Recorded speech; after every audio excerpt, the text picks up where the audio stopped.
Let's get into the Canadian Championship because the quarterfinals are beginning and we're very excited about this. Here are the matchups. Pacific TSS Rovers. Remember TSS Rovers creating history, becoming the first non-professional team, they're semi-pro, to beat a professional team in the Canadian Championship when they took care of business against Valor 3-1. So now we have a West Coast showdown with them Pacific. I'm very excited. York have moved on. They defeated Vancouver FC, newcomers. So they will now take on Vancouver Whitecaps, another Vancouver team. They are the defending Canadian champions. You have Forge playing Atletico Ottawa. Forge beat Laval 3-0. Ottawa beat Halifax 3-1. And then you have an all MLS matchup. So that means heading into the semifinals, one MLS team will be gone. Gone. And the truth remains your... I said go. There you go. Track. Love it. So Toronto FC, Montreal enter the fold in the quarterfinals. Oh, no, sorry. TFC enters the fold in the quarterfinals. Montreal played and beat Vaughan 2-0. Let's talk about Toronto FC first, because despite being perennial contenders from like 2016 to 2019, you could even say like 2015 to 2019, things went downhill in a hurry for them the last couple years.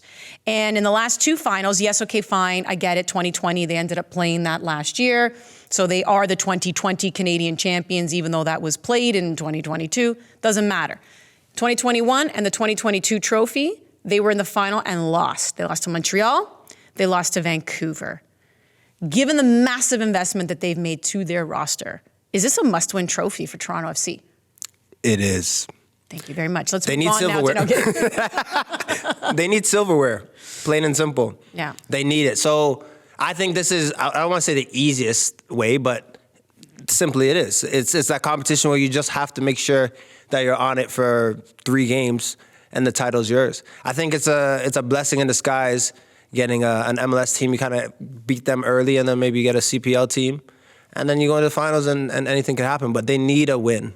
And you look at their season, yeah, they might make playoffs, but are they winning an MLS Cup? Highly unlikely. So I think this is an area where they can just go and get silverware, and it's not that difficult. How do you feel about TFC? Because I know this is close to home for you. You've covered them for so long.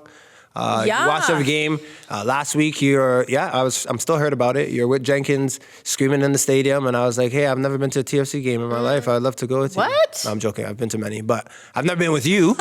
Which is a completely different experience. Exactly. I'm a hella fun.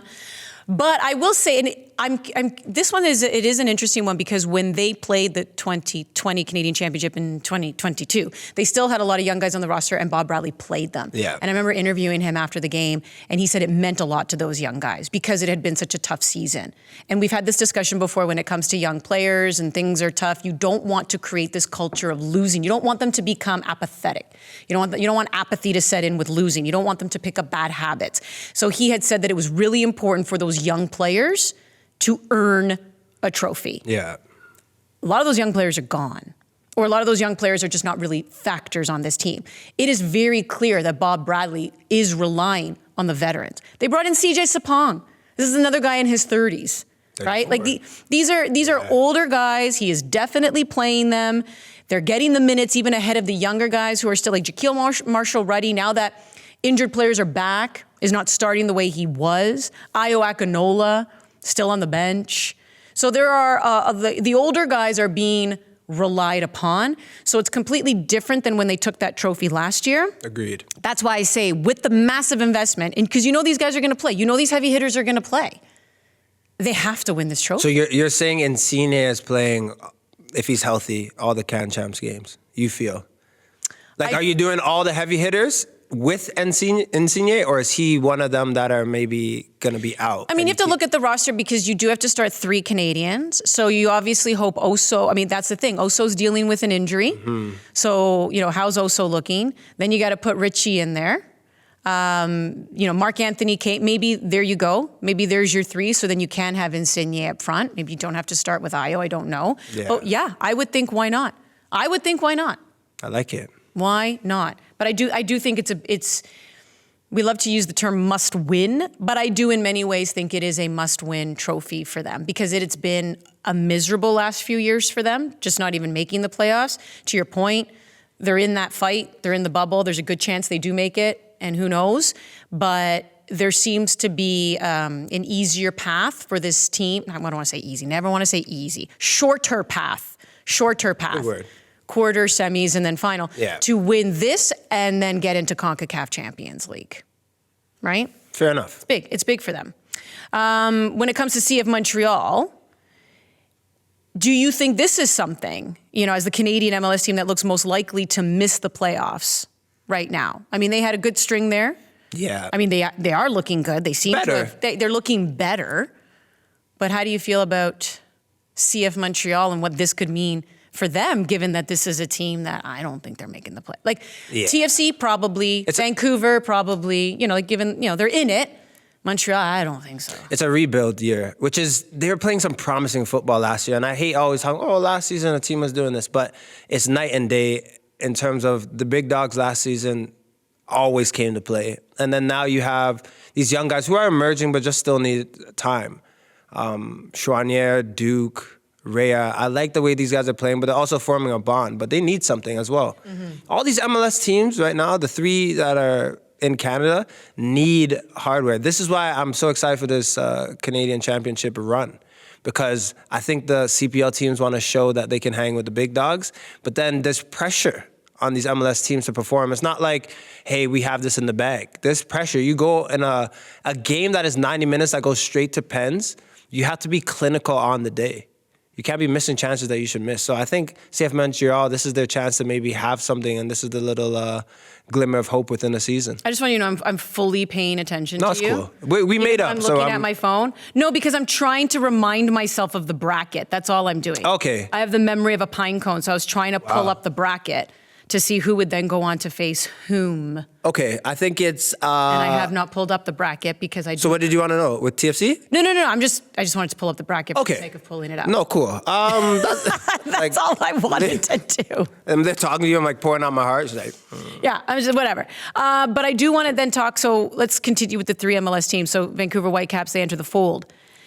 Would this be a big deal for them to be able to win back-to-back Canadian championships and strengthen that belief that they are the top Canadian MLS team? Huge. This is a franchise, which I didn't know before being in the media world, but that has been starved.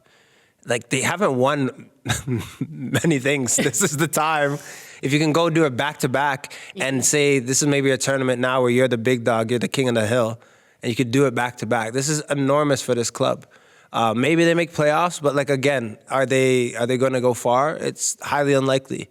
So it's just having that silverware and having something, a glimmer of hope within a season where you're like, 2023, that was us. We were CanChamp champions.